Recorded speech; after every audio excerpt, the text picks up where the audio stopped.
This is a very interesting poem, Frost at Midnight. The frost performs its secret ministry, unhelped by any wind. The owlet's cry came loud, and hark, again, loud as before. The inmates of my cottage, all at rest, have left me to that solitude which soothes abstruser musings, save that at my side my cradled infant slumbers peacefully.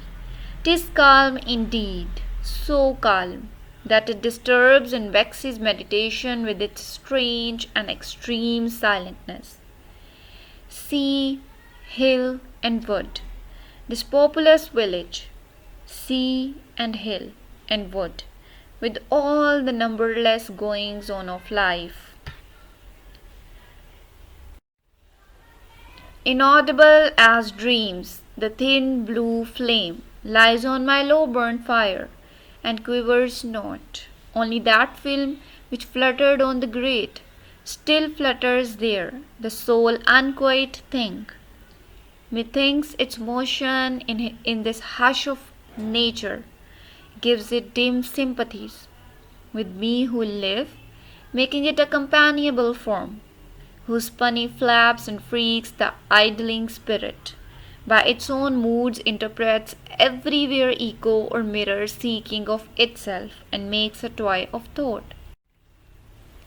But oh, how oft at school, with most believing mind, presageful, have I gazed upon the bars to watch that fluttering stranger, and as oft with unclosed lids already had I dreamed of my sweet birthplace, and the old church tower, whose bells, the poor man's only music, rang from morn to evening all the hot fair day, so sweetly that they stirred and haunted me with the wild player, falling on mine ear most like articulate sounds of things to come.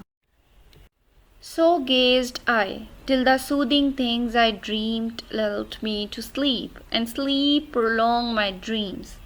And so I brooded all the following morn, awed by the stern preceptor's face, mine eye fixed with mock study on my swimming book, save if the door half opened, and I snatched a hasty glance, and still my heart leaped up, for still I hoped to see the stranger's face, townsman or aunt or sister more beloved, my playmate, when we both were clothed alike.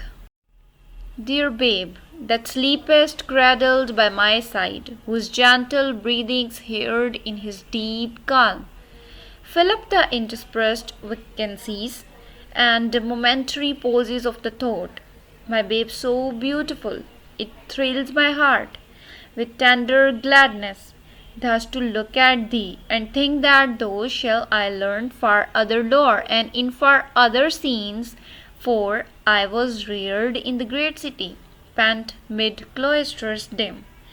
In the great city pent mid cloisters dim, and saw mount lovely but the sky and stars.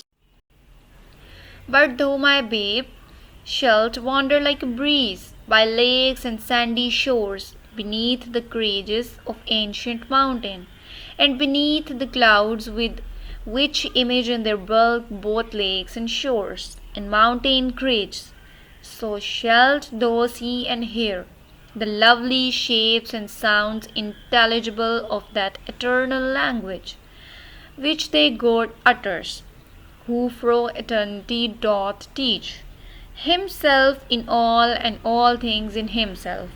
Great universal teacher, he shall mould their spirit, and by giving make it ask.